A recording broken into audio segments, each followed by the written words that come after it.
So we got a 1995 Pontiac.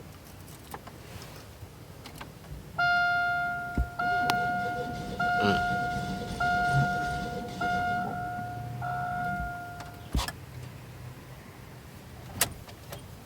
mm. Yeah, so it was overheating. 1995 Pontiac Grand Am SE started overheating, so I had to get under the hood.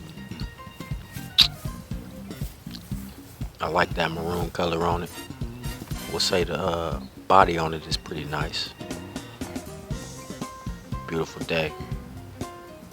Rims and tires, all right. It just started overheating, so I had to get under it. But she's a nice ride.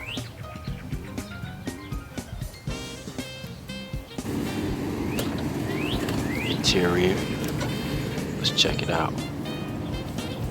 That door's a little iffy, but yeah. So yeah, the interior is mediocre. Excuse the mess. Like I said, I'm working on the car, so it's a little junky right now.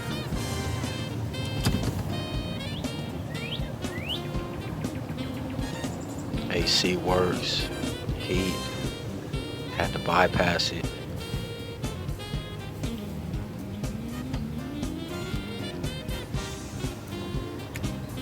Peeking over the hood, we got about 134K, so she still got some life in it, but she just won't turn over. Old school cassette. So we had to change. Water outlet. Broke the sensor on the water outlet. Bought some tools. Found and changed the thermostat. Changed the sparks plugs. I broke a spark plug. It's a breaker window to get in. Changed the alternator. Muddy situation. Changed the oil. But the key to it all, enjoy the experience. Folks.